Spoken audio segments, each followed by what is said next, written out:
Court के आदेश के बाद भी सरकार नहीं हुई गंभीर। 10 हफ्ते गुजर गए तो टीईटी अभ्यर्थी हुए अधीर। सड़कों पर शिक्षक। जी हाँ, सड़कों पर शिक्षक। आप देख रहे हैं बिग बुलेटिन और मैं हूं आपके साथ गायत्री शर्मा। टीईटी पास इन अभ्यर्थियों ने कभी सपने में भी नहीं सोचा होगा कि शिक्षक बनने के लिए इतने सितम सहने पड़ेंगे। सब कुछ दांव पर लगाने के बाद भी कुछ हासिल नहीं होगा। अपना हक मांगने के लिए दर दर की ठोकरें खानी पड़ेंगी और हक के बदले लाठियां भी खानी पड़ेंगी। लेकिन अब तो सब्र का बांध टूट चुका है और इन शिक्षकों ने प्रदेश सरकार के खिलाफ आर पार की लड़ाई का मन बना लिया है। लेकिन सरकार के मन में न जाने क्या है जो तमाम आदेशों को अनदेखा कर इनके भविष्य से खिलवाड़ कर रही है।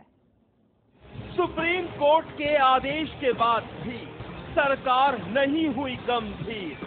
10 हफ्ते गुजर गए तो टीईटी अभ्यर्थी हुए अधीर। सड़कों पर शिक्षक। दरअसल सुप्रीम कोर्ट ने राज्य सरकार को आदेश देते हुए कहा था कि सरकार 12 हफ्तों के भीतर इन शिक्षकों को नौकरी दे। लेकिन 10 हफ्तों बाद भी जब सरकार नहीं जागी तो ये शिक्षक फिर से सड़कों पर उतर आए हैं।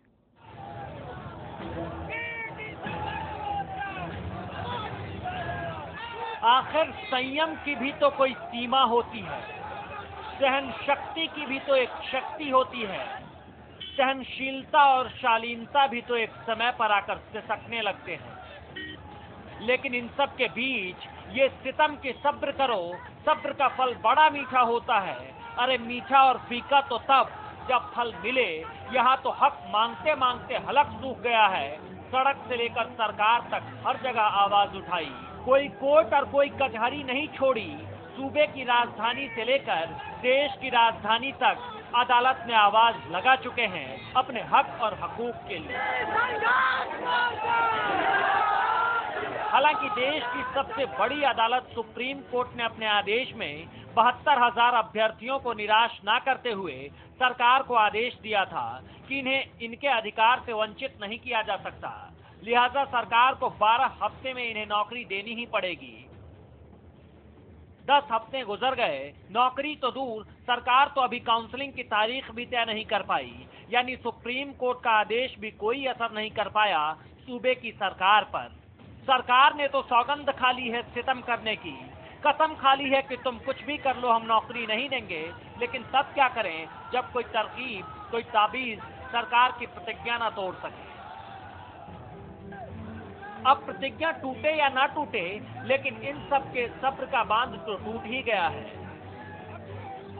हक और हकूक के लिए आज फिर सड़क पर उतर आए कि शायद गूंगी बहरी सरकार सुन ले, लेकिन ये सरकार सुनती नहीं बल्कि सजा देती है, वो भी बिना किसी अपराध की। आप खुद ही देख लीजिए खाकी वाले कैसे कहर बनकर टूट रहे हैं। किसी को गिरा के मारा, किसी को घेर के।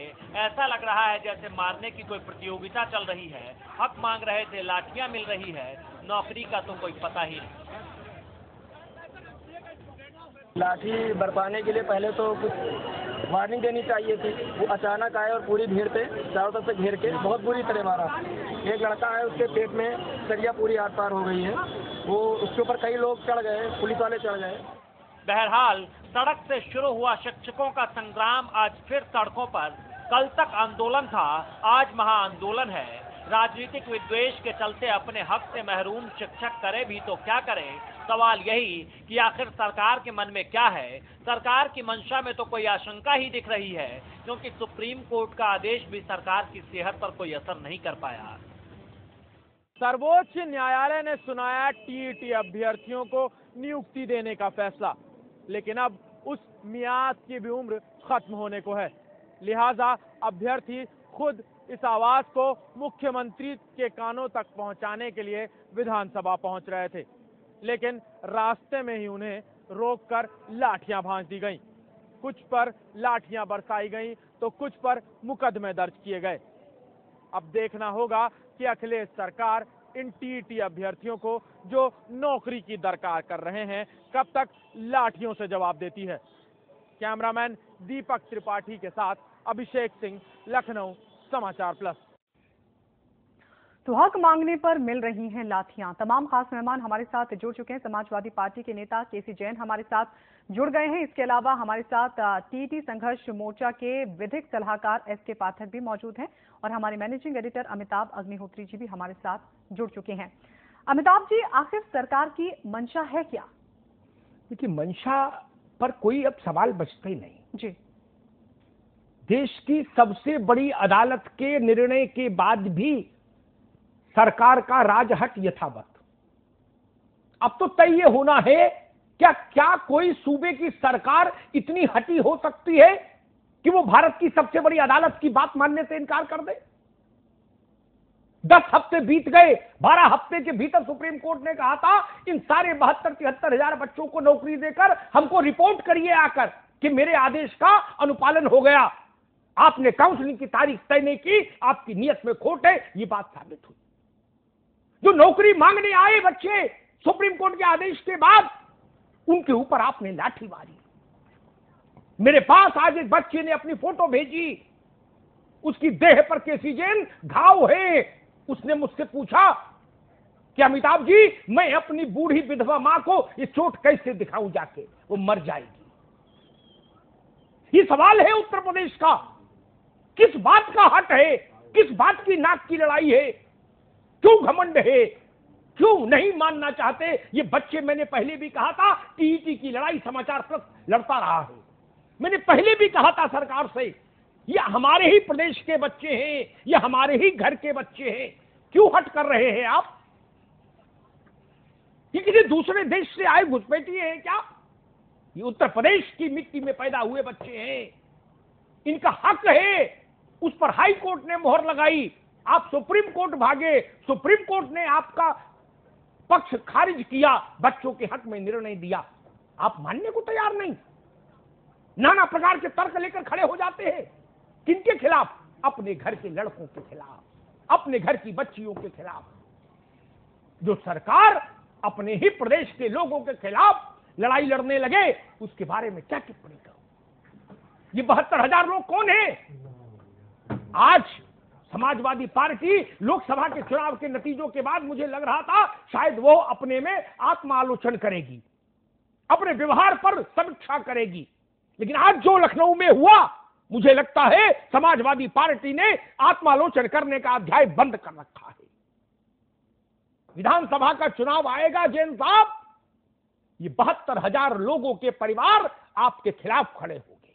जिसकी भी पीठ पर आज आपकी पुलिस की एक लाठी पड़ी है, वो आपकी पार्टी के खिलाफ संघर्ष करेगा। आपने युद्ध का माहौल बना दिया उत्तर प्रदेश में।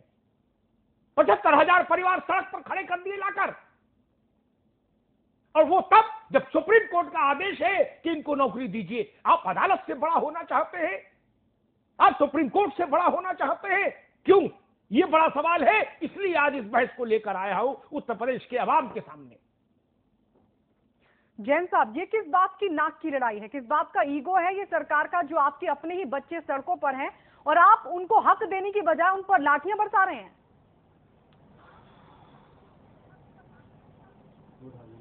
देखिए गायत्री जी, अमिताभ जी, कि सरकार को जो दिशा निर्देश माननीय सुप्रीम कोर्ट से हुए हैं, उसको तो सरकार को फॉलो करना ही करना है, पालन करना ही करना है। लेकिन सरकार पहले से गंभीर है इस विषय पे, और टीईटी के द्वारा जो जिन लोगों का चयन होना है, जो ये 72,825 जगह खाली हैं, उनको जो भरना है, उसके प्रति सरकार अपना काम कर रही है। और इसके लिए जो एक सॉफ्टवेयर तैयार हुआ है और SCERT के द्वारा उसको बाकायदा डाइट को सब जिलों को भेज दिया गया है कि आप अपने वहाँ से एक पूरी लिस्ट बना करके चयन प्रक्रिया की, और जितने भी लोग हैं वहाँ का नाम, बायोडाटा, नंबर वगैरह उसको आप भेज दिए। उसमें से 95% काम पूरा हो गया है। और जो माननीय सुप्रीम कोर्ट ने जो आदेश दिया है, दिशा निर्देश जो जारी किया, उस पर काम हो रहा है। अभी बीच में आपको भी पता है कि चुनाव थे, चुनाव की वजह से नहीं, मुझे पता है उस पर काम नहीं हो रहा। उत्तर प्रदेश की सरकार सुप्रीम कोर्ट से राहत मांगने की फिराक में लगी है। वो चाहती है कि सुप्रीम कोर्ट से टाइम एक्सटेंड हो जाए। आप नाक की लड़ाई बनाकर बैठे हैं इसको। मैंने आपकी सरकार ने झूठ बोला है मेरे साथ। सुन लीजिए जैन साहब, सुन लीजिए, मैं बिना तर्क बात नहीं करता। आपकी मंत्री ने मेरे साथ मेरे मंच पर झूठ बोला था। ये मसला जब आया था, सुन लीजिए, तो मैंने ये सवाल उठाया था, तो आपके कैबिनेट मंत्री ने इसी मंच पर जहां आप बैठे हो मुझसे कहा था, अमिताभ जी, हाई कोर्ट का निर्णय से अखिलेश जी की सरकार बंधेगी, हमारी सरकार बंधेगी, हम उसका सिर नवा के पालन करेंगे। जब वो इतना बोल चुके तो मैंने उनसे कहा, मंत्री जी आप गलत बयानी के दोषी हैं। आप रात में 8:30 बजे ये बोल रहे हो समाचार प्रेस पर, और सुबह 11:30 बजे आपकी सरकार इन बच्चों को नौकरी न मिले इसके लिए सुप्रीम कोर्ट जा चुकी है। ये चरित्र है। इसके लिए कोर्ट में SLP आप गए थे और आपके मंत्री झूठ बोल रहे थे। मैं झूठ शब्द का इस्तेमाल कर रहा हूं। उनका चेहरा पानी पानी हो गया जब मैंने उनसे कहा। उत्तर नहीं था उनके पास। ये किस बात की लड़ाई है अमित पुरी जी? अमिताभ जी, उसमें ये सही बात है कि समय जी, इस टाइप की प्रक्रिया में समय लगता है। और आपने ये भी देखा होगा, तब से जो है आदेश के बाद से 3 शासनादेश जारी हो चुके हैं। और कितने लाठीचार्ज जारी किए आप लोगों ने? अरे लाठीचार्ज तो नहीं, भारतीय जनता पार्टी सौगात है, हुआ, समाजवादी सौगात है। बसपा गवर्नमेंट भी जारी हुआ। बसपा गवर्नमेंट नहीं तो बसपा ने अगर गोली लाठीचार्ज भी किया तो आप चली, भी लाठीचार्ज करेंगे। गोली भी चली, हाँ, लोग मरे भी। चलवा दीजिए। नहीं, चलवा नहीं, चला। अगर भारतीय जनता पार्टी ने भी रोक नहीं पा रहे शिक्षक की। जैन साहब, इसीलिए तो बसपा को विदा कर दिया ना जनता ने। देश में रोक नहीं पा रहे, लेकिन शिक्षक की रोकती नहीं, पुरी जी जो कह रहे हैं कि लाठीचार्ज हुआ, देखिए ये मैं इसलिए कह रहा हूं, मैं जैन साहब आपसे इसलिए कह रहा हूं, ये वो समाजवादी सरकार है जिसमें डॉक्टर लोहिया ने केरला के अंदर पट्टिक धानु पिल्लई की सरकार को गोलीकांड पे पब्लिक के खिलाफ एट्रॉसिटी करने में अपनी सरकार को भंग कर दिया था। देखिए अभी ये वो समाजवादी हैं। और आज ये कह रहा है कि आप बेशर्मी और बेहियाई से कहेंगे कि साहब दूसरे ने गोली चलाई, हम तो लाठी चला रहे हैं। नहीं, हम ये नहीं कह रहे हैं। आप सीधे आरोप लगा रहे हैं आपकी सरकार लाठी चला रही है। भारतीय जनता पार्टी की सरकार चला रही है। भारतीय जनता पार्टी नहीं है। अगर अव्यवस्था पैदा हो रही है, नहीं है, अगर अव्यवस्था पैदा हो रही है, दृश्य टेलीविजन उससे ज्यादा पकड़ करके अगर अव्यवस्था लोगों को आप मार रहे हैं अव्यवस्था के लिए कि वो प्रदेश को शिक्षित करना चाहते हैं। एसके पाठक जी भी हमारे साथ हैं। किया है बल प्रयोग और जैन साहब अव्यवस्था को रोकने के लिए। एक सेकंड जैन साहब एक मिनट रुकिए भाई। जैन साहब एक मिनट रुकिए। पाठक जी आपके पास आऊंगा। जैन साहब एक मिनट रुको भाई। पुरी साहब, मुझे ये नहीं समझ आया आज तक, ये 73,000 बच्चे हमारे आप सबके सूबे के, हमारे आपके घर के नौजवान हैं, हमारे आपके घर के बेटे हैं, बेटियां हैं, या ये कहीं विदेश से आए घुसपैठिए हैं? इनके खिलाफ रवैया क्या है हमारा? अपने बच्चों जैसा रवैया तो नहीं है। ऐसा रवैया है कि जैसे अपराधी और जंगल में किसी पशु के साथ व्यवहार किया जा रहा हो। यह पाशविक व्यवहार है लोकतंत्र के अंदर। अमित पुरी जी, समाचार प्लस पर फोन करके टीटी अभ्यर्थी ने ये कहा कि क्या सर्वोच्च अदालत के बाद भी कोई अदालत है जहां पर वो जा सके? इतने आहत हैं ये टीटी अभ्यर्थी।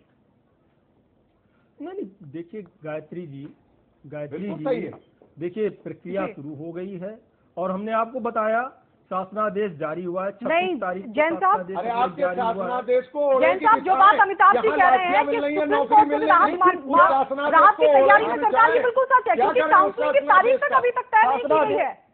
10 हफ्ते बीत चुके हैं। जैन साहब, मैं तथ्य रख दूं सामने। जब तक नहीं, जैन साहब, मैं तथ्य रख दूं सामने, आपको भी सुविधा होगी बहस करने में, सब अच्छी बहस होगी। ये 73,000 बच्चे जी पढ़े लिखे नौजवान हैं। ये युवजन सभा के कार्यकर्ता नहीं है केवल कि जिंदाबाद मुर्दाबाद करें। पढ़ने लिखने वाले बच्चे हैं, इम्तिहान पास करके आए हैं, किसी की कृपा पर नहीं आए, मायावती और समाजवादी और बसपा और कांग्रेस और भाजपा की। ये पढ़ लिख कर आए हैं बच्चे, इम्तिहान पास किया है हुकूमत उत्तर प्रदेश की प्रक्रिया के तहत।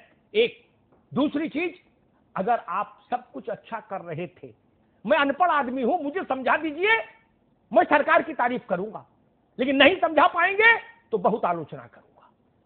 मैं अनपढ़ आदमी हूं, मुझे संतुष्ट कर दीजिए केसी जैन कि अगर सब कुछ अच्छी ईमानदारी नेक नियति से आप कर रहे थे तो ये 73,000 बच्चे 47 डिग्री टेम्परेचर में लाठी खाने के शौक में आए थे?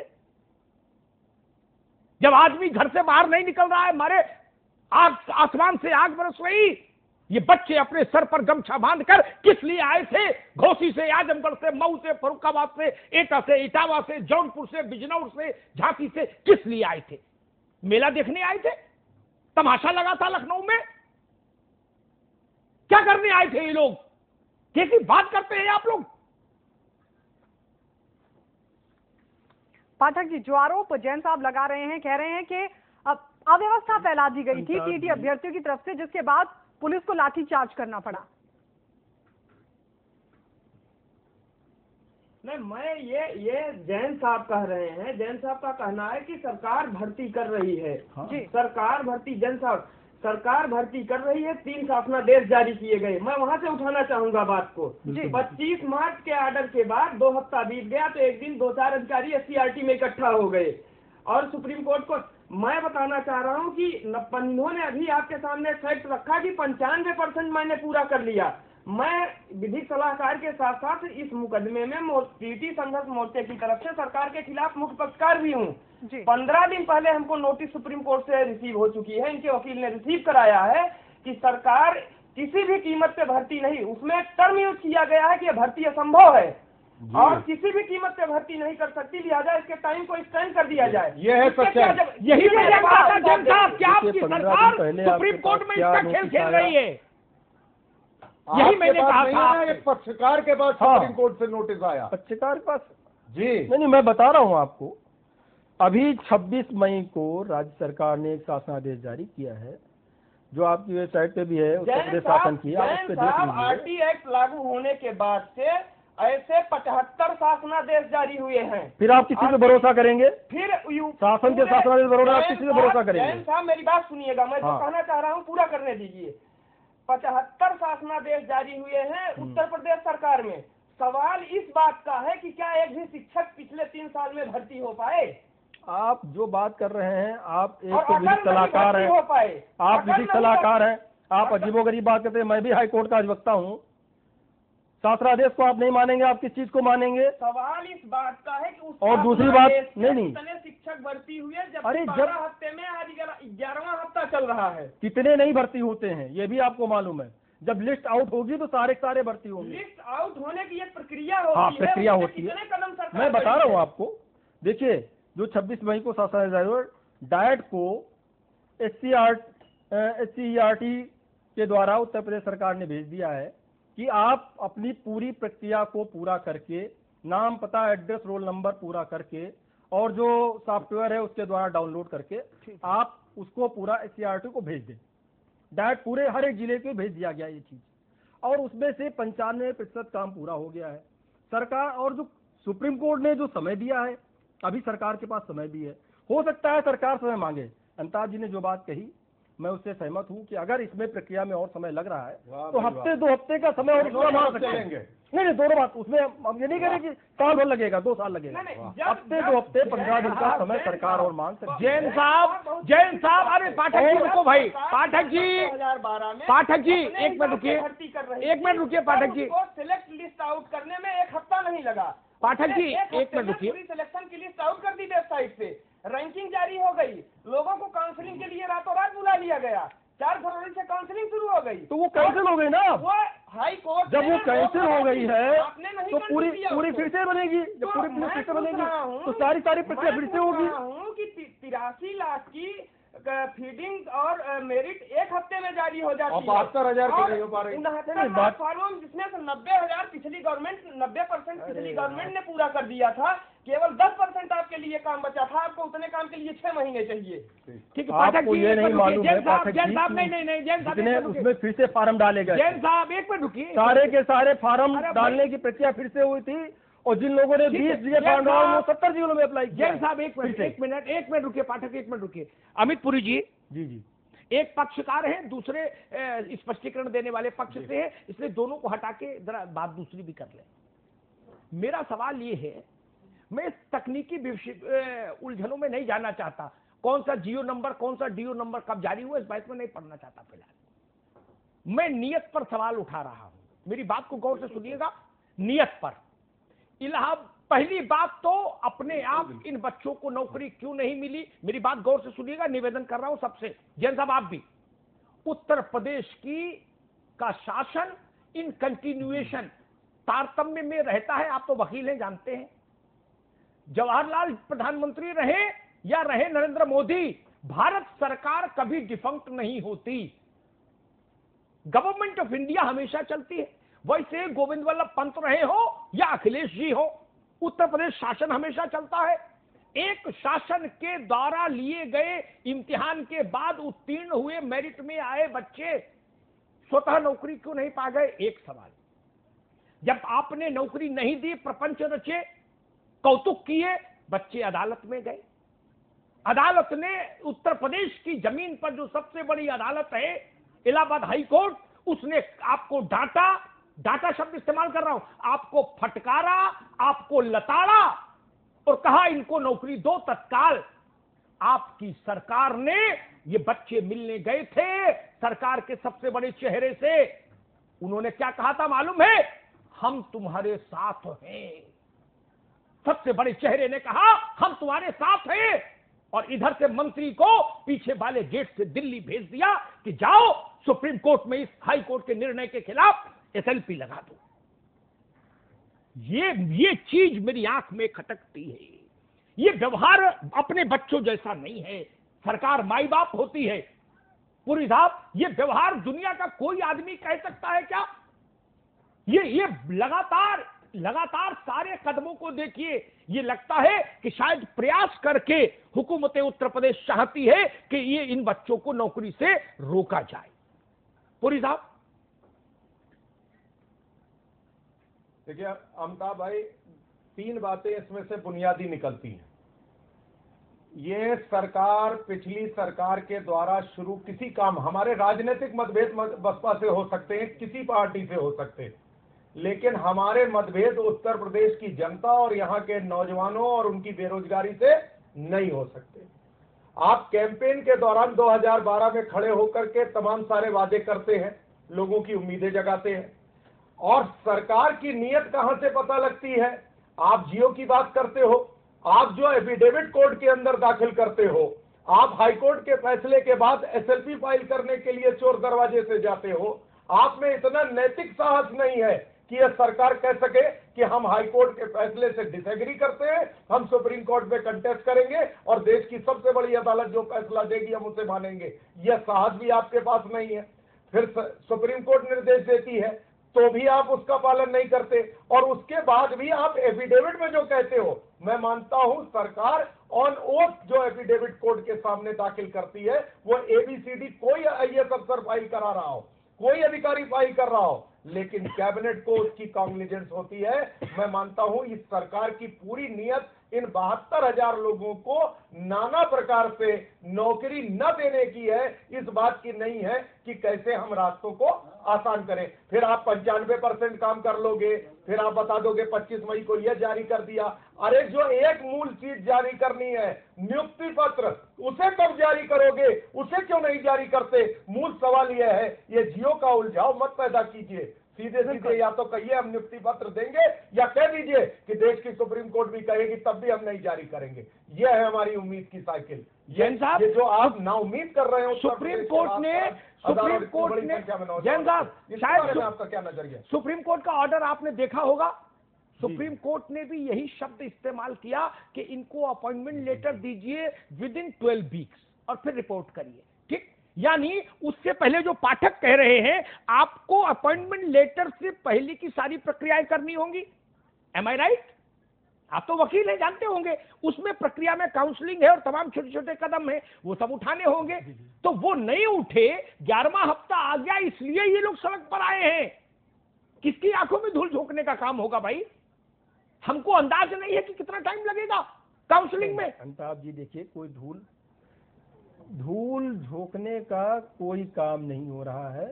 और जो बात हमारे बड़े भाई साहब ने उठाई, पुरी साहब ने कहा कि नियति में, देखिए ऐसा है, कोई भी सरकार हो तो ये अगर सरकार ये काम करती है, इन 72,000 लगभग 72,000 अभ्यर्थियों को भर्ती करती, इसमें जो सीटें खाली उसमें तो ये सरकार की उपलब्धि होगी। और जो चीज़ आपने कही कि इसमें से ये वोटर नहीं होंगे भविष्य में, ये भी बात आपने बहुत सही कही कि भविष्य में ये समाजवादी पार्टी के वोटर नहीं होंगे जिनकी पीठ पे एक भी डंडा पड़ा है। लेकिन फिर भी सरकार क्यों नहीं करेगी, ये भी तो सोचना होगा। क्या दिक्कतें हैं आखिर?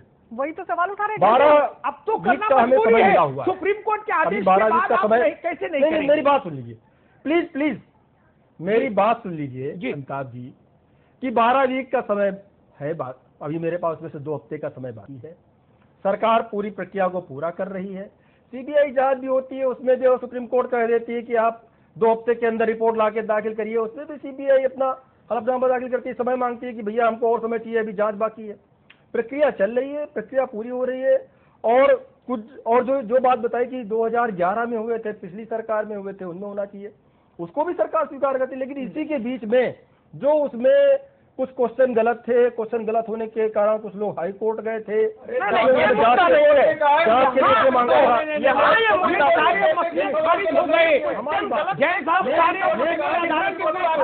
लेट होने का कारण क्या रहा? ना सारे मसले अदालतों ने खारिज किए। सही बात, सारे मसले खारिज किए आपके।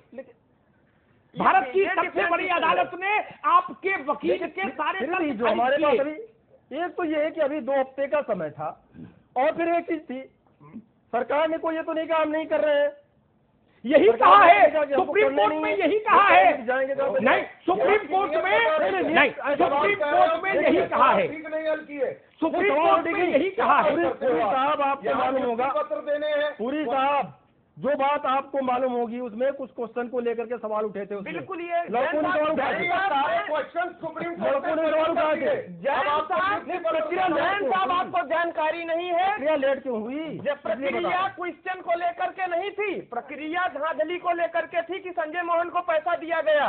प्रक्रिया यहाँ से डिस्टर्ब हुई। आपके एक अधिकारी ने हम लोगों से कहा, हमारे लड़कों से कहा कि इनको मुकदमा लड़ने के लिए पैसा बसपा दे रही है, इसलिए हम इस भर्ती को नहीं करेंगे। क्वेश्चन को आप बीच में न लाइए, एकदम डिफरेंट इशू है। डिफरेंट इशू है, बिल्कुल डिफरेंट इशू है। देखिए वो आपको मुद्दे की सही जानकारी नहीं हुई, बिल्कुल मुद्दा नहीं उठा। मुद्दा अरे मुद्दे लाख उठे, लेकिन जब ये सवाल आ गया कि नियुक्ति पत्र सुप्रीम कोर्ट ने कहा जारी बिल्कुल, तो सारी चीजें सारे तक खारिज हो जाते हैं वहाँ पर। ये कहो मैं नहीं जारी करूंगा। आपने बसपा गवर्नमेंट की बात उठाई, या तो बसपा का विषय ही नहीं है, इसे तो आपने उठाया हो। कोर्ट की है। अरे एक मैं ठीक तो उस है, विषय पे जाने नहीं चाहता। जैन साहब बसपा गवर्नमेंट जैन साहब चुनाव हुआ, जैन साहब एक मिनट, जो मेरे पाठक, साथ घटित हुआ है, पाठक एक मिनट, मेरे साथ अक्षरशा घटित हुआ है। एसके पाठक एक मिनट, जैन साहब एक मिनट तरीके से गुमराह नहीं, एक मिनट, कुछ पार्टी एक मिनट रुकिए भाई। ये किस ढंग की कौन सी राजनीति उत्तर प्रदेश में आकार ले रही है, मैं कई बार भयाक्रांत हो जाता हूं। बसपा वाले सपा के समय लिए गए सारे इम्तिहान कैंसिल कर देंगे तो उत्तर प्रदेश की जनता कहां जाएगी? 5 साल में आप भी तो तमाम इम्तिहान लोगे ना। वो यादव जी लोक सेवा आयोग के अध्यक्ष बनाए थे, जिनके पीछे पूरे प्रदेश में गोली लाठी चली, उन्होंने जो भर्ती की है काला, सुनिए ना भाई, सुनिए ना, उन्होंने जो काला पीला किया, बसपा आके उन सबको क्वेश्चन कर दे तो प्रदेश में एनआरकी फैलेगी। फिर आप लोग इससे आगे जाओगे। कल भाजपा की सरकार आएगी, वो कहेगी सपा बसपा के पिछले 20 साल की सारी नियुक्ति भगा कैंसिल। सुन लीजिए जब आप किस खतरनाक रास्ते को खेल रहे हैं, आप आग से खेल रहे हैं। कल को राजनीति कहां जाएगी कि बसपा के समय बना हुआ पुल सपा तोड़ेगी और सपा के समय बना हुआ पुल बसपा तोड़ेगी, और इन दोनों के पुल भाजपा तोड़ेगी, और भाजपा के समय में बने हुए फ्लाईओवर कांग्रेस तोड़ेगी। ये करना चाहते हैं उत्तर प्रदेश में? बसपा के समय जो खेत में अनाज पैदा हुआ वो सपा के समय नहीं खाया जाएगा, और सपा के समय में जो अनाज पैदा होगा वो बसपा के समय नहीं खाया जाएगा। कैसी कटुता! आप लोग आपस में कटुता रखिए। बच्चों को बीच में क्यों लाते हैं? इस गरीब आवाम को बीच में क्यों लाते हैं? आप आपस में लड़िए ना। किसने मना किया है? मुलायम सिंह जी, मायावती जी, अमित शाह जी, राहुल गांधी जी, सब लोग ताल ठोको। इन गरीब नौजवानों को क्यों बीच में लाकर शहीद करना चाहते हैं आप? राजनीतिक लड़ाई नहीं लड़ सकते क्या? ये छल प्रपंच बच्चों के साथ। सरकार माई बाप होती है जैन साहब। आपके बाप का रोल मुझे तब दिखता जब ये सरकार शपथ लेते ही कहती कि लाओ ये 73,000 बच्चों की फाइल लाओ, सबसे पहले इनको नियुक्ति दो। खत्म करो। हाई कोर्ट ने कह दिया बहुत पर्याप्त है, इसके आगे कहां जाना मुझे। आप इनकी नियुक्ति रोकने के लिए सुप्रीम कोर्ट गए, मेरा माथा उसी दिन ठनका था। नियुक्ति रोकने के लिए कोई सरकार क्यों जाए सुप्रीम कोर्ट? बेरोजगारी के इस दौर में आप कह रहे हो हमको प्रसन्नता होगी कि 70,000 को नौकरी देंगे, तो ये बात आपकी सही नहीं है। अगर आपका दिल इतना ही साफ होता मित्र, मुझे कहते हुए खेद है, तो आप सुप्रीम कोर्ट नहीं जाते, आप अपनी फाइल में हाई कोर्ट का निर्णय लगाते और इन 72,000 बच्चों को नियुक्ति पत्र जारी कर देते। आपकी जिम्मेदारी भी नहीं थी, हाई कोर्ट का आदेश था, बात खत्म हो गई। आप उस आदेश को चैलेंज नहीं करते, आपने उस आदेश को चैलेंज किया। इसका मतलब दिल में तो था कि इनको नियुक्ति नहीं देनी। ये सवाल है, इसलिए बहस है, और इसी गुस्से में इनके कंधों पर आज लाठी पड़ी है इनकी देह पर। जी जैन साहब। जैन साहब आपके पास लौटेंगे, एक छोटा सा ब्रेक ले रहे हैं, ब्रेक के बाद इसी सवाल को उठाएंगे। एक छोटे से ब्रेक के लिए रुक रहे हैं। सुप्रीम कोर्ट के आदेश के बाद भी सरकार नहीं हुई गंभीर। 10 हफ्ते गुजर गए तो टीईटी अभ्यर्थी हुए अधीर। सड़कों पर शिक्षक। जैन साहब, जो सवाल अमिताभ जी ने उठाया, आपकी मंशा को लेकर अभी आप भले ही कोई भी तर्क दो, लेकिन सवाल इसलिए उठ गया था, उस वक्त उठ गया था जब इलाहाबाद हाईकोर्ट के फैसले को आपने सुप्रीम कोर्ट में चुनौती दी और अभी तक सुप्रीम कोर्ट के आदेश पर सरकार अमल नहीं कर पाई है। इस राजनीतिक द्वेष में इन युवाओं का भविष्य अंधकार में क्यों? देखिए गायत्री जी, राजनीतिक द्वेष का इसमें प्रश्न नहीं उठता है। फिर वही बात आ जाएगी, भी मैं कुछ कहूँगा तो ये आ जाए कि आप उस मुद्दे को मत उठाइए, उसमें सब कुछ हो चुका है। हाई कोर्ट सुप्रीम कोर्ट सारी दलीलों को सुन चुका है। इसमें जो चयन प्रक्रिया में जो घोटाला हुआ, चयन प्रक्रिया में जो चीज़ें जो आक्षेप लगे उस सरकार के ऊपर, पिछली सरकार के ऊपर, वो हर कोई जानता है और पाठक जी भी उस चीज़ से परिचित हैं। उसको मैं वहीं पे छोड़ता हूँ, उससे सारी कई चीजें सारी क्लियर हो गई। नहीं, छोड़ने की जरूरत नहीं है। मैं चाहता हूँ कि आप उसको उठाइए। वो अगर आपके नित्य है तो वहाँ पे ले आइए। वो आपके नहीं, जैन साहब पाठक जी अब आप बोले थे। नहीं, जैन साहब अंधकार में रखिए बात। आपने अपने मुख्य सचिव जावेद उस्मानी कमेटी की, जावेद उस्मानी साहब, अरे आप बात करने देंगे, पूरी समिति बनाई, पूरी बात और उस समिति ने एक भी एलिगेशन उसमें साबित नहीं कर पाए। एलिगेशन नहीं, ये कोई सरकार ने नहीं सोच लिया कि इसमें घोटाला हुआ या इसमें जो है इस तरीके की समस्या, उसमें कोई सरकार ने उस चीज को नहीं उठाया।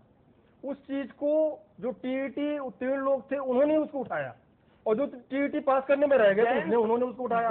वो लोग गए हाईकोर्ट जो टीईटी पास करने में रह गए थे। आप पूरी बात करिए, फिर आप कहिएगा। आपसे अपेक्षा है कि बात सही करिए। दूसरी चीज नहीं, बात मैं गलत नहीं कह रहा, बात सही करिए। मैं इस लड़ाई को जैन साहब पिछले 3 साल से लड़ रहा हूँ। जो लोग इसमें नहीं हुए, 15 मार्च में से कई लोग हाई कोर्ट गए। 15 मार्च को सरकार ने शपथ लेते ही 20 मार्च को 20,000 लड़कों के ऊपर लाठीचार्ज किया। 20 मार्च सन 2012। अरे तो आप घेराव करते क्यों है? घेराव इसलिए करते हैं। जैन साहब, आपकी सरकार कदम उठाएगी, वो घेराव भी ना करें। ये कैसा लोकतंत्र है कि वो अपने हक की आवाज भी बुलंद नहीं कर सकते? और फिर मैं आपको बताऊं, 9 महीने जबरा मारे और रोए रहे, अब व्यवस्था पैदा करे पूरे शहर में। जैन साहब दूसरी पार्टी अभी समय मेरे पास अभी सुन लीजिए, अभी मेरे पास समय है, अभी बाकी है। अभी सुप्रीम कोर्ट का हमने कहा उल्लंघन कर दिया। नहीं, हमारी पार्टी ने कहा अभी बाकी है। 20 मार्च के कदम आगे नहीं बढ़ाया। कैसे नहीं बढ़ाया? 20 मार्च के लाठीचार्ज के बाद 9 मई हाई पावर कमेटी आपने गठित की। 25 मई को सुप्रीम कोर्ट का निर्णय आया और 9 मई को माननीय मुख्यमंत्री जी ने दिशा निर्देश जारी कर दिया था कि जितने भी इसमें अभ्यर्थी हैं ये परिषदीय कार्यालयों को 20 मई तक के लिए कि जितनी भी मेरिट है उसको कंप्लीट करके 20 मई तक उपलब्ध कराएं, जबकि सुप्रीम कोर्ट का निर्णय 25 तारीख को आया था। तो सरकार कैसे नहीं गंभीर है? सरकार गंभीर नहीं तो कैसे शासनादेश जारी किया? क्यों कार्रवाई पहले से की गई और उसके बाद में बीच में सुप्रीम कोर्ट के आदेश के बाद में उत्तर प्रदेश, अरे आप पूरी बात करें, आप पूरी मैंने बोलूंगा बीच में। जैन साहब, आप कंट्रोवर्सियल कर रहे हैं, कि अभी सॉफ्टवेयर अभी डेवलप किया गया 20 मई के बाद। दूसरी तरफ आप कह रहे हैं मुख्यमंत्री साहब ने कहा कि 20 मई तक मेरिट डिक्लेयर कर दी जाए। अभी आप एक के बाद एक जारी किया था। नहीं जैन साहब ये बताइए, सारे सवालों को छोड़िए, ये बताइए कि जो सुप्रीम कोर्ट का आदेश था उसको अभी तक सरकार अमल में क्यों नहीं ला पाई? क्या 12 हफ्तों का वक्त आपके लिए कम था? मैं बता रहा हूँ उसके बारे में जी देखिए, उसमें से जो प्रक्रिया रुकी हुई है, उस प्रक्रिया में जो देरी हो रही है उसका कारण क्या है? देखिए, पहली बात तो ऐसा नहीं है कि कुछ हुआ ही नहीं है। जब सरकार ने शासनादेश जारी कर दिया, कहा मेरिट को उपलब्ध करा करके CSERT के द्वारा जो तैयार किया गया एक सॉफ्टवेयर के द्वारा नाम पते एड्रेस के साथ पूरी लिस्ट उपलब्ध करा दी जाए, उसमें से 95% काम पूरा हो गया, तो आप ये कैसे कह सकते हैं कि उसमें कुछ हुआ ही नहीं? और अभी मुख्यमंत्री जी ने बयान दिया है कि इसमें जितने भी जुड़े मुद्दे हैं उनको जल्दी से जल्दी हल करके मेरिट को क्लियर करके मेरिट को उपलब्ध करा, पूरी लिस्ट को उपलब्ध कराया जाए, चयन प्रक्रिया के लिए आगे बढ़ाया जाए। ठीक है। और जो 5% रुकी उसके मैं बताऊं क्या दिक्कतें हैं। उसमें जिन लोगों, जब बीच में रुका था तो उसमें कई लोगों ने, कई उसमें से TET उत्तीर्ण लोगों ने फीस वापसी के लिए डिमांड की थी। ऐसी चीजें, कई लोगों के फॉर्म नहीं कंप्लीट है, उसमें दिक्कतें आ रही हैं। कई लोगों के उसमें नाम पता एड्रेस नहीं सही है। वो 5% काम बचा हुआ है। अच्छा जैन साहब, इन लोगों को बुलाते, सरकार इनसे बातचीत करती तो कम से कम आज लाठी डंडे तो नहीं खाने पड़ते। पूरी लिस्ट ओपन कर दी। जैन साहब, आज लाठी डंडे तो नहीं खाने पड़ते। पाठक जी, एक तरफ आप कहते हैं 95% काम, 95% काम पूरा हो गया है। जी पाठक जी। जी गायत्री जी, नहीं पाठक जी से पूछ रहे हैं। पाठक जी बताइए क्या कह रहे हैं जैन साहब, आपको कुछ जी? एक तरफ तो जैन साहब कह रहे हैं कि एक तरफ तो 95% काम पूरा कर लिया है, और सुप्रीम कोर्ट में इनके अधिकारी कहते हैं कि किसी भी कीमत पे असंभव है, उतना ही टाइम हमको और दीजिए। फिर हो सकता है फिर वो टाइम बीते, फिर इनके अधिकारी जाकर के कहें कि फिर असंभव है, उतना ही टाइम और दीजिए। फिर ये कितनी बार इनके लिए असंभव है, उसमें उसकी कोई सीमा नहीं है। एक तरफ तो जैन साहब, सरकार ने डिमांड की, सरकार ने बिल्कुल हमको 32 पेज की नोटिस आई हुई हमने रिसीव किया है, उसमें लिखा है साथ साथ ये संभव है, ये 2 हफ्ते पहले मिली है। एक तरफ उधर आपके अधिकारी, प्रमुख सचिव, बेसिक शिक्षा परिषद के सचिव कह रहे हैं कि ये संभव है, दूसरी तरफ वहाँ टाइम मांगने गए हैं, दूसरी तरफ आप यहाँ बैठ के कह रहे हैं कितने दिन का टाइम मांगा है वो? 12 हफ्ते का, और जो दिया गया है उससे 12 हफ्ते का, और दूसरी तरफ आप यहाँ कह रहे हैं 95% काम पूरा कर लिया है। तो फिर 5% काम के लिए 12 हफ्ते का टाइम किस लिए मांगा जा रहा है? अगर 12 हफ्ते टाइम मांगा तो 12 हफ्ते आप इंतजार क्यों नहीं कर सकते हो? नहीं करना चाहिए, नहीं करना चाहिए, 12 महीने तो नहीं है, नहीं करना चाहिए। ये टीचर एलिजिबिलिटी टेस्ट ना होकर के टॉर्चर इंगेजिंग टेक्निक हो गई है। ये टॉर्चर इंगेजिंग नहीं करना चाहिए। अगर मेरे 10 बच्चे फांसी लगाकर मर चुके हैं। नहीं करना चाहिए, कतई नहीं करना चाहिए। फांसी लगाकर पाठक एक मिनट, पाठक एक मैं मिनट, बताऊं। जैन साहब नहीं, एक मिनट रुक जाइए। आपने कहा, जैन साहब रुकिए, आपने कहा घेराव क्यों करते हो जी? पाठक उत्तर नहीं दे सकते, मैं दूंगा उत्तर। लोहिया ने कहा था घेरा डालो जी, गांधी ने कहा था घेराव करो, अवज्ञा करो, तो सही बात है। सिविल नाफरमानी। आप कौन होते हैं समाजवाद की नई परिभाषा करने वाले? हमको अधिकार है, अगर हम सुन लीजिए, हमको अधिकार है। जैन साहब सुनिए, जैन साहब सुनिए, अधिकार तब है, सुनिए, नहीं सुनिए, सुनिए। हमने अगर नरेंद्र मोदी को, पुरी साहब एक मिनट, समय सीमा नहीं, हमने सुप्रीम कोर्ट में आपने कह दिया कि हमें और समय चाहिए, संभव है। बहुत सीधा जैन साहब, इसका बहुत सीधा सा जवाब है मेरे पास, वो भी समय नहीं देना, बहुत सीधा सा जवाब है। आप कहते हैं सुप्रीम कोर्ट 20 नवंबर सन 2013 को हाई कोर्ट का ऑर्डर आया था, जिससे सुप्रीम कोर्ट ने रोक नहीं लगाई, और हाई कोर्ट ने कहा था कि 31 मार्च 2014 तक भर्ती पूरी कर लीजिए। 31 मार्च 2014 के बाद हम जून 2014 में आए हैं। हमने तो जो वक्त कोर्ट ने आपको दिया था उसके 4 महीने बाद आए हैं। आपको सही देखा जाए तो 31 मार्च 2014 तक, क्योंकि माननीय उच्चतम न्यायालय ने इलाहाबाद हाई कोर्ट के ऑर्डर पर रोक नहीं लगाई थी, इसलिए भर्ती 31 मार्च 2014 के पहले आपको पूरा करना था। आप 4 महीने लेट हैं। मैं शुक्रिया अदा करिए कि हमारे बच्चे 4 महीने बाद आए हैं आपके पास। आप विधिक सलाहकार, जी पुरी साहब आप कुछ कहना चाह रहे थे? जी पुरी साहब, आप कौन सा डाटा पेश कर रहे हैं? नहीं, ये अभी बड़ी चर्चा हो रही थी कि साहब ये समय सीमा बीत जाए तब हमारे पास आते। आपने समय सीमा बीतने के पहले ही सुप्रीम कोर्ट को जाकर हल्फनामा देकर कह दिया कि इस प्रक्रिया के तहत इतने समय में नियुक्ति करना असंभव है। तो आपका इंडिकेशन तो पहले ही आ गया कि आप इस समय सीमा के अंदर नियुक्ति नहीं कर रहे हैं। नहीं तो उसमें समस्याएं अगर आ रही हैं ओहो, तो एक चीज एडमिट कीजिए जैन साहब, हाँ। एक चीज एडमिट कीजिए, या तो ये कहिए कि हम समय सीमा के अंदर काम करेंगे, और या ये कहिए कि हाँ हम समय सीमा के अंदर काम नहीं कर रहे हैं। तो फिर पाठक जी और इनके सहयोगी जो सड़क पे लाठी खा रहे हैं वो गलत है। समय सीमा के जी। अंदर हम पूरा काम करने का नहीं तो प्रयास फिर कर आपने रहे हैं। असंभव क्यों लिख के दे दिया वहाँ? और अगर क्यों लिख के नहीं- दे दिया असंभव अगर है? नहीं हो पा रहा है ओहो, तो समय तो मांग एक रहे हैं चीज ना। को मानिए ना, हम समय मांग रहे हैं ना। दो रास्ते पे मत अरे चलिए, पुरी जी, हम एक समय रास्ते मांग पे रहे हैं। चलिए। हमने उससे इनकार तो नहीं किया कि हम नहीं कर पाएंगे। ओहो, हमको 6 महीने का असंभव, असंभव का, होना चाहिए। असंभव, इम्पॉसिबल। साहब आप कर नहीं सकते हैं, देश की सर्वोच्च अदालत है। वो गुंडई केवल सड़क पे चलती है, वहाँ नहीं चलती है कि वहाँ आप किसी भी- इनकार कर देंगे। आप क्या बात, विधिक सलाहकार हैं आप। अगर कोई भी चार्जशीट दाखिल होती है और उसमें जांच की और आवश्यकता है, ओहो, जैन साहब, जैन साहब यहाँ चार्जशीट दाखिल नहीं हो रही, भाई, यहाँ सुप्रीम कोर्ट से क्लियर कट डायरेक्शन है, अरे या तो लोअर नौकरी कोर्ट में मना दीजिए या बताइए कि आप नौकरी नहीं दे रहे नहीं हैं। नहीं पुरी जी, देखिए ऐसा है, जी, सुनिए, आपको नियुक्ति पत्र जारी करने थे। बिल्कुल नियुक्ति पत्र जारी होंगे और सारी की सारी जो खाली जगह है 72,000 लगभग ये टीईटी अभ्यर्थियों की भरी जाएंगी। बस जो है जब आपने अभी तक किया है उसमें आप अच्छा, और लाठी खाते रहिए। जैन साहब, चलिए आप जो दलील दे रहे हैं उस दलील को अगर मान भी लिया जाए तो आप मुझे ये बताइए, जब आपको पहले से पता था कि वक्त और लगेगा, जब आज ये लोग सड़कों पर उतरे, और ऐसा नहीं है कि अचानक से उतरे, पहले ऐलान कर दिया था कि क्योंकि काउंसलिंग की तिथि डिसाइड नहीं हुई है इसलिए ये 3 जून को सड़कों पर उतरेंगे और लाठीचार्ज हुआ, तो क्या सरकार जानबूझकर इनको बाहर बुलाकर लाठीचार्ज करवा रही है? नहीं नहीं देखिए जी। सरकार ने कोई इनको जैन नहीं बुलाया साहब, था 26 कि आप आके घेराव करें, है ना? ठीक है, ऐसा लेकिन कुछ एक नहीं। सेकेंड जैन और साहब, जो लाठी- पाठक पूरी पाठक सरकार एक का मिनट, प्रयोग पाठक एक को मिनट, हटाने के लिए किया है। हल्का बल प्रयोग और नहीं पाठक, है। एक मिनट। बच्चे- जैन साहब, मतलब ही नहीं है। जैन साहब, वहाँ जैन साहब एक मिनट, एक मिनट, एक मिनट, पाठक जी एक मिनट, जैन साहब एक मिनट, एक मिनट, एक मिनट। हाँ, मैं सुन रहा हूँ। मेरा निवेदन आपसे इतना है, जिस दिन इन बच्चों के संगठन ने कहा कि हम 3 जून को आएंगे और विधानसभा घेरेंगे, मेरी बात गौर से सुन लीजिए, उस दिन अगर मैं मुख्यमंत्री होता उत्तर प्रदेश का तो मैं चल के इनके पास जाता।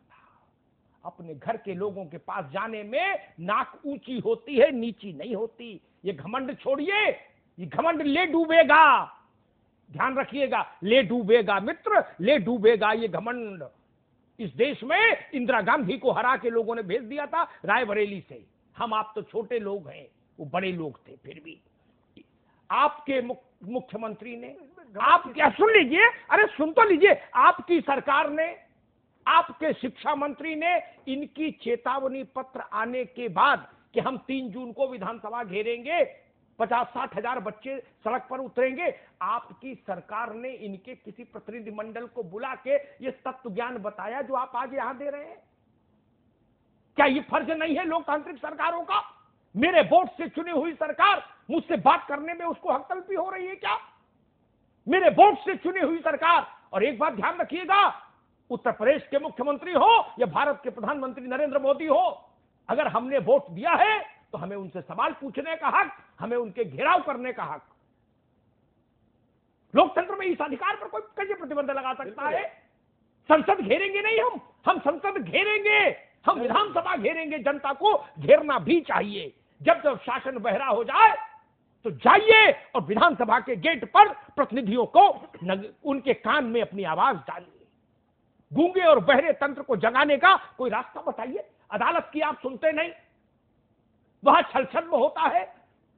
अब दूसरी बात, आप कहते हो मेरी नियत ठीक है।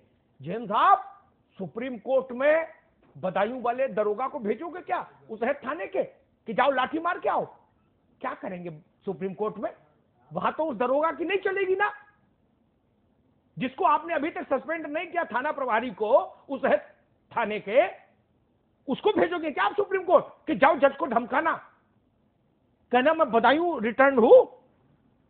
ऐसा तो कर नहीं सकते ना। वो देश की सबसे बड़ी अदालत है। अगर आपके बस में होता तो आप बदायूं वालों को भेजते जरूर उस इंस्पेक्टर को क्योंकि वो महापराक्रमी इंस्पेक्टर है।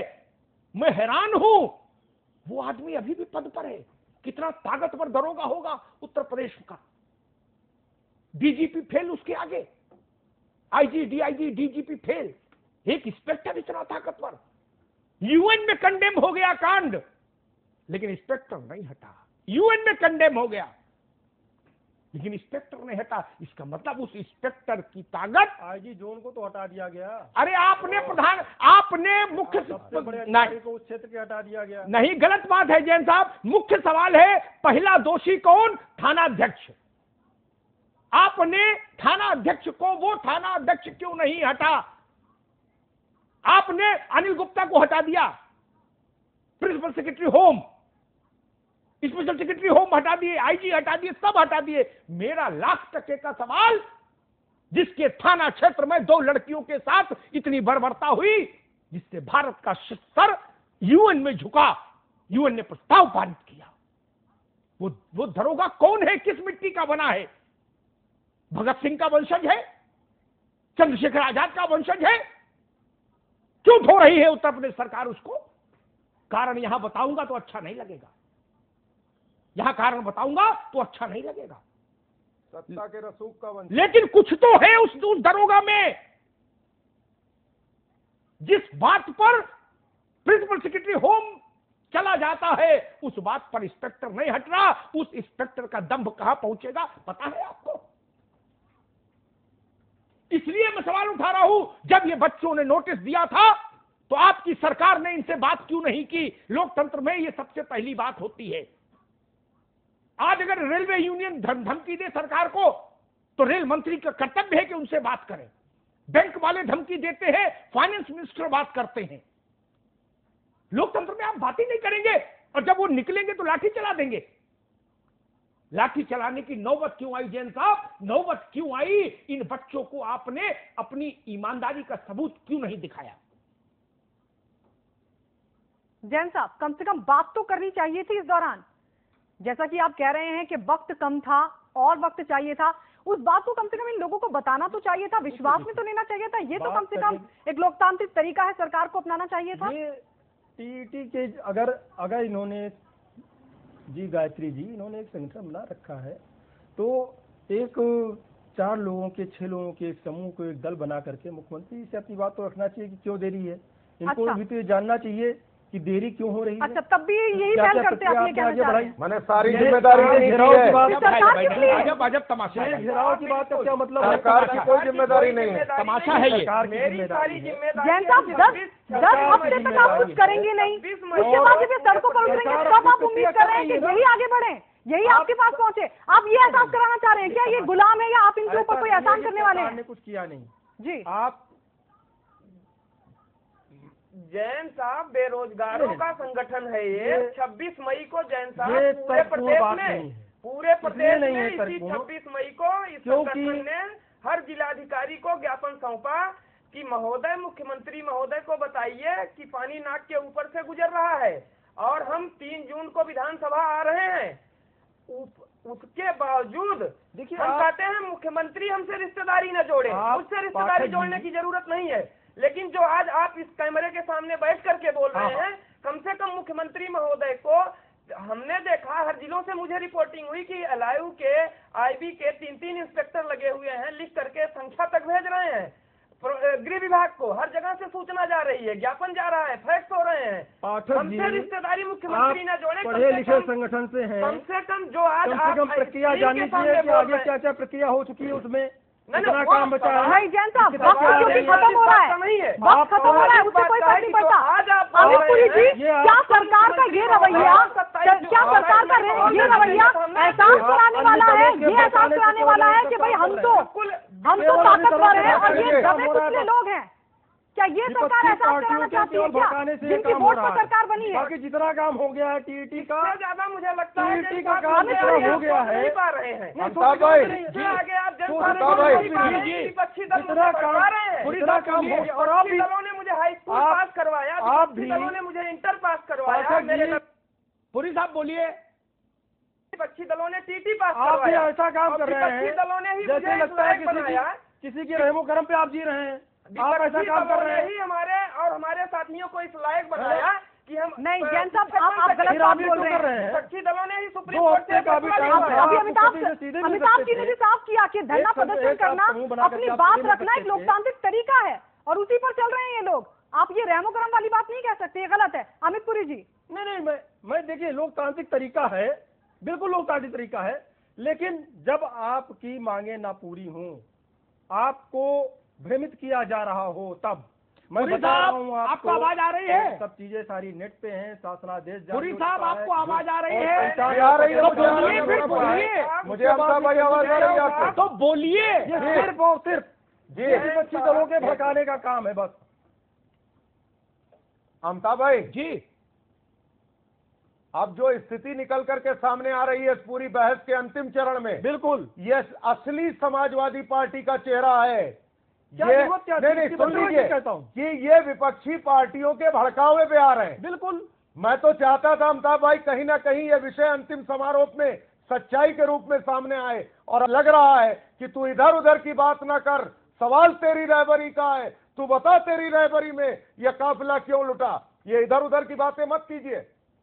ये लगातार कभी ये दूसरी सरकार का है, पाठक जी बहुत कभी संक्षेप एनजीओ में। जारी कर रहे हैं। ठीक है अमित पुरी जी, जैन साहब पाठक आपकी नीयत नहीं है। बहुत संक्षेप में। नहीं होती जी तो एससीईआरटी के द्वारा जो भेजा गया है, कुछ नहीं, सारी लिस्टें तैयार हो रही हैं। ये विपक्षी दलों के पाठक जी भड़कावे बहुत पे संक्षेप में 20 लाठीचार्ज सेकंड आपके पास पानी का मैं डायट को भेजा गया है। ये विपक्षी दलों के भड़कावे पे क्यों लाठीचार्ज कर के रहे लिए आ गए। हैं? क्यों कर रहे हैं ये तो क्यों कर रहे हैं? अरे इनको नौकरी आप पाठक नहीं जी, आप दे बोलिए। रहे।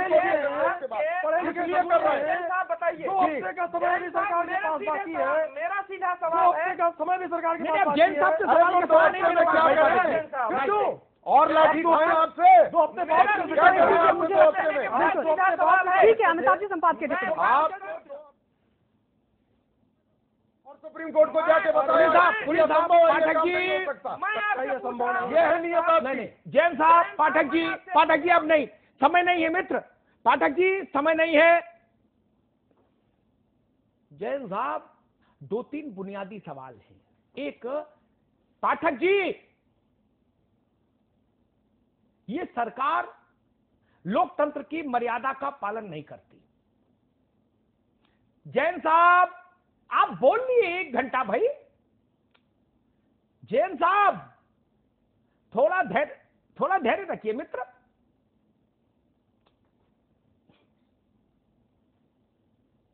भाई पाठक जी से कहिए थोड़ा शांत रहें। आग की तरह फैली, पाठक जी, रोके नहीं रुके, यहाँ तक पहुँचे। पाठक जी, वक्त पर बोलते नहीं है, बेवक्त मत बोला करिए। मूल सवाल यहां क्या है? मूल सवाल यह है, जब इस प्रदेश के 72-73 हजार लोगों ने कहा कि हम विधानसभा घेरने आ रहे हैं, तो हुकूमत उत्तर प्रदेश उनसे मिलने क्यों नहीं गई? लोगों के लिए सरकार है? अगर हां, तो सरकार को मिलने क्यों जाने में क्या गलती थी? आपका कलेक्टर है, कप्तान है, नेता है, मंत्री है, संतरी है, चौकीदार है, चपरासी है, किसी के हाथ इनके पास चिट्ठी भिजवा देते कि माननीय मुख्यमंत्री जी चाय पीना चाहते हैं आपके साथ, नाक नीची हो जाती। नहीं बुलाया। ये घर वाला व्यवहार नहीं, ये लोकतंत्र वाला व्यवहार नहीं।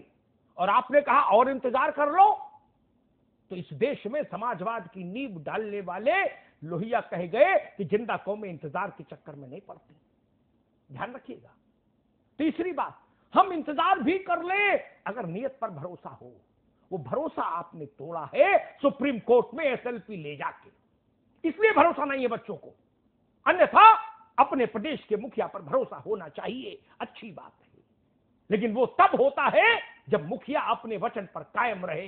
ये बच्चे जब अखिलेश जी से मिलकर आए थे तो उन्होंने कहा था कि मैं इस हाई कोर्ट के निर्णय से अपने को संबद्ध करूंगा, लेकिन उन्हीं की सरकार ने हाई कोर्ट के निर्णय को सुप्रीम कोर्ट में चैलेंज कर दिया। ये बीच ऑफ ट्रस्ट था, ये विश्वास भंग था। जैन साहब, आप तो वकील हैं, जानते हैं बीच ऑफ ट्रस्ट का मतलब। ये बीच ऑफ ट्रस्ट था। सबसे बड़ा चेहरा जो बोले वो बात कट जाए, इस बात का कोई अर्थ है?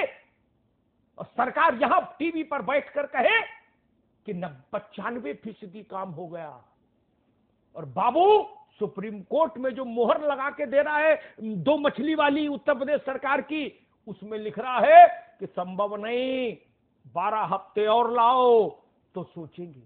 किसको माने, किसको माने, किसकी बात हम सच माने?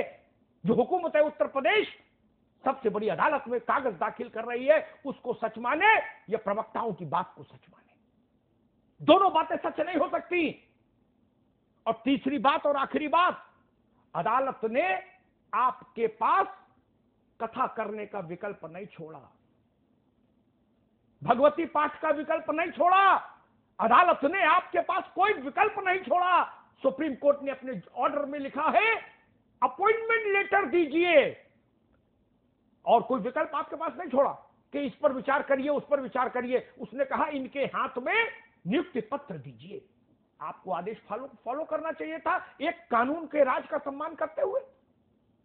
और अंतिम बात जैन साहब, आपके लिए, आपने जिनको अभी हटाया है ना, सजा दी है, जावेद उस्मानी साहब, जब आप उनको लाए थे बना के, तो आपने प्रचार किया था कि हमने अल्पसंख्यक चीफ सेक्रेटरी दिया, और जब उनको हटाया तब क्या प्रचार हो? छोड़िए वो बात।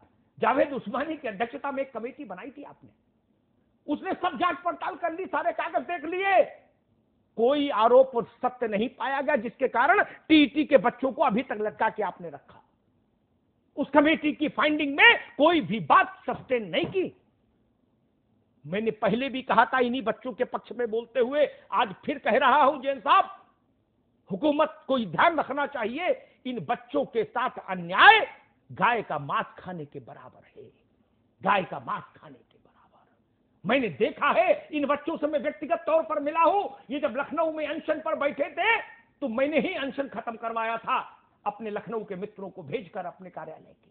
मैंने कहा था ये बच्चे भुगत जाएंगे, सरकार नहीं सुनेगी, इनकी जान कीमती है, अनशन तोड़वाया था। मुझे पीड़ा है, मेरी आंख भर आती है। आप लोग कैसे राजनेता हैं? आंख में आंसू नहीं आता? इनमें आपका बेटा होता तो क्या करते, क्या करते? समाजवादी पार्टी के बड़े नेताओं के बेटे होते इनमें, तो क्या ऐसे ही लाठी चलाती पुलिस? दूसरों के बेटे हैं, गरीब के बेटे हैं, इसलिए लाठी चलाएंगे? जैन साहब याद रखिएगा मित्र मेरी बात, गांव में खेत बेचकर, मां की पायल बिछुआ बेचकर, उधार पैसा लेकर, बैल बेचकर ये लोग इम्तिहान देके आए थे। बाप ने मोतियाबिंद का ऑपरेशन नहीं कराया कि बेटे के लिए बैंक ड्राफ्ट बनवा दो। बहन के हाथ पीले नहीं हुए, इस कारण से उतनी बद्दुआएं आप ले रहे हैं। क्यों? किसके लिए शासन? एक गांव के लिए, एक वर्ग के लिए, चंद लोगों के लिए उत्तर प्रदेश की सरकार चुनी थी हमने? नहीं, ये 23 करोड़ लोगों के लिए चुनी हुई सरकार है। इसको 23 करोड़ लोगों के अभिभावक जैसा नजर आना चाहिए। अंत में कहूंगा, ध्यान रखिएगा मित्र, जनता जब फैसला करेगी तब आपको शायद अफसोस करने का वक्त भी नहीं मिले। ये ध्यान रखिए, ये 72,000 लोग दूसरे नहीं हैं, ये हमारे दिल के टुकड़े हैं, हमारे घर के बच्चे हैं। इनके साथ खड़े होइए, इन पर लाठी मत बरसाइए, इनके कंधे पर भरोसे का हाथ रखिए। बहुत बहुत धन्यवाद। बिल्कुल, बहुत बहुत शुक्रिया आप सभी का हमारे साथ जुड़ने के लिए। एस.के. पाठक साहब आपका, के.सी. जैन साहब आपका भी, अमित पुरी जी आपका भी, और अमिताभ जी आपका भी बहुत बहुत शुक्रिया इस चर्चा में हमारे साथ बने रहने के लिए। बिग बुलेटिन में फिलहाल इतना ही। एक ब्रेक के लिए यहाँ रुकेंगे, ब्रेक के बाद भी जारी है खबरों का सिलसिला।